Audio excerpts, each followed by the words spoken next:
So, when did you get started with the Jeebs?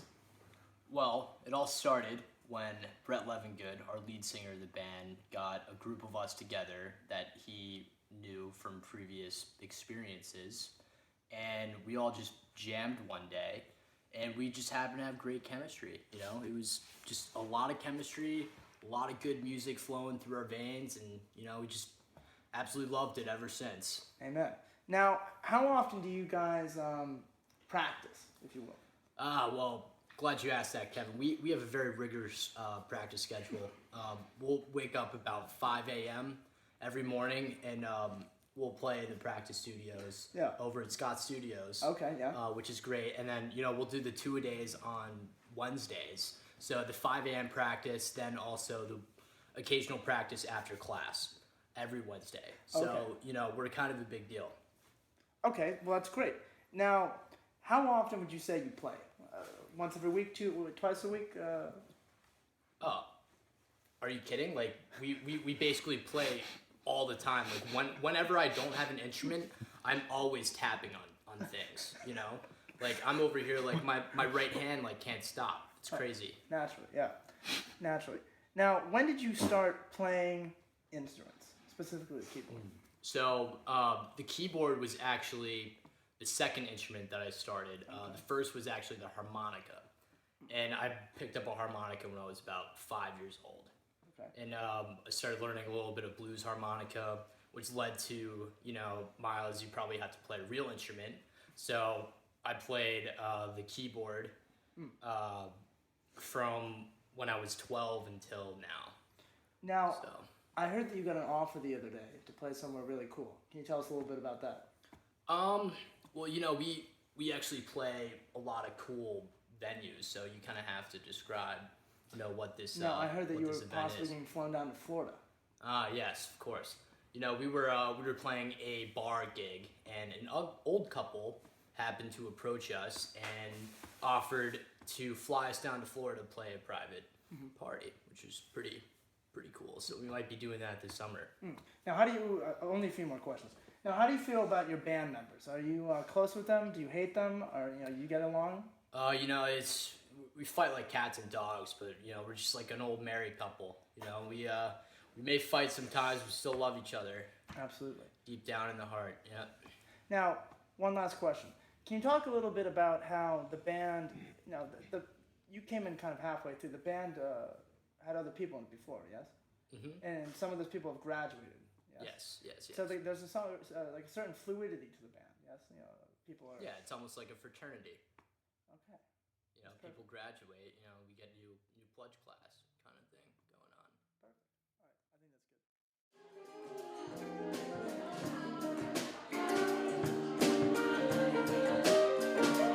think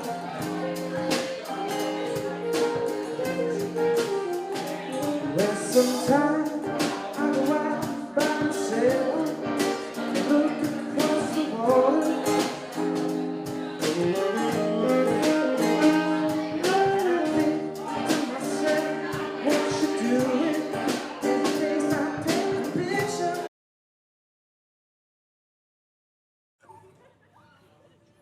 Okay, I'm Brett Levingood. I am the lead singer, guitarist, occasional mouth harpist, and master of coin of the Jeebs, the Elon campus band. All right, so Brett, when did you start, performing, playing music? Well, great question. Carl, can I call you Carl?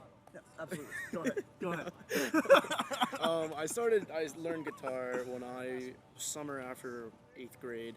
I just taught myself on YouTube. I should look at you. I taught myself on YouTube and just like random guitar tab websites and everything. There's plenty of like stuff on there that can make it very easy to teach yourself instruments. So I got a cheap cardboard guitar basically from Target, and just went from there and started performing when I was in high school with Flash Forward. That was my band in high school. And the Token Totems was my two high school bands. So from there I just kept going.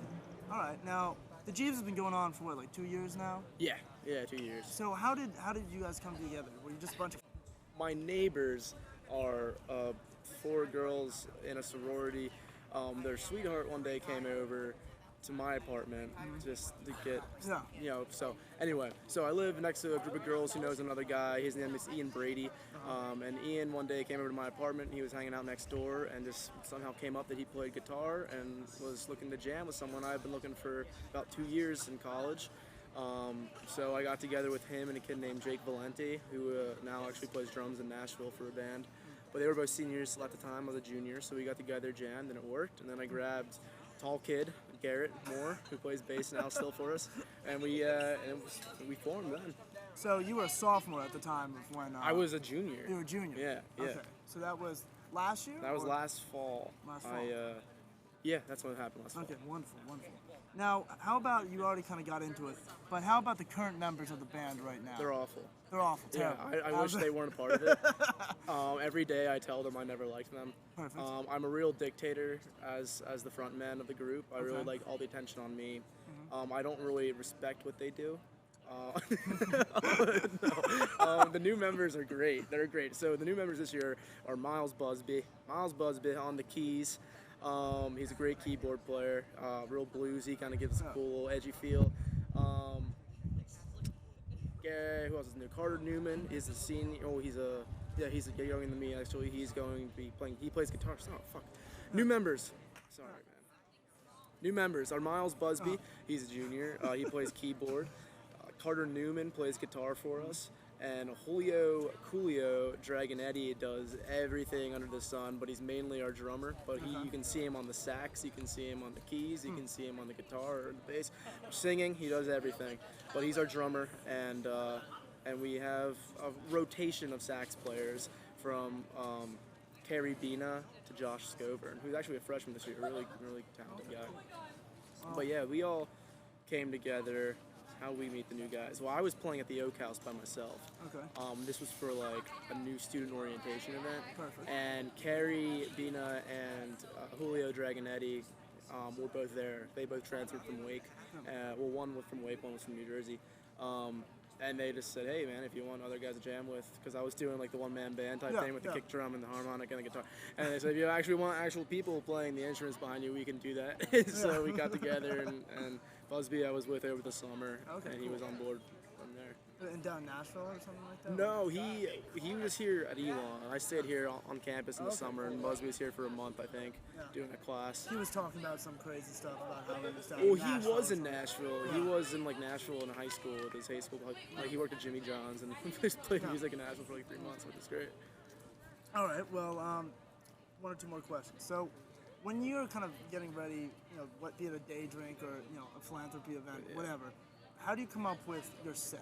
Is it original? Do you have any original songs? I know you guys play a lot of covers and stuff like that. Well, mainly at day drinks, we've been doing a lot of covers, and in terms of the set, we literally just make it up on the spot while we're at day drinks. That's what I thought. Yeah, most people aren't really too sober. But when we come up with our sets, we mainly just leaf through any kind of song or Spotify playlist that we think people say, oh, this is a hit. Yeah. I mean, people like certain songs. Everyone makes it. So we just play crowd pleasers at day drinks, day drinking music, classic rock. We love Zeppelin. We love all the classic rock stuff and blues. So a lot of that influences it. We don't do much like pop stuff, but. Yeah, we'll stick to the classic rock, come off the set like maybe the night before, and then just freeball it when we're playing. And you guys are like a jam band. Yeah, exactly. Fluid, so if we actually don't know the song, we'll just play the progression for a while, jam on it, and then sing a chorus, and it usually works out. But we're doing originals. We're opening for Mr. Wives next week. Yeah. So I heard about that. That's huge. That's man. gonna be sweet. Yeah. So we're not gonna just play covers for that. Yeah, I think we are kind of required to at least write some sort of original material. So we're gonna be doing that. But now, do you write the songs or?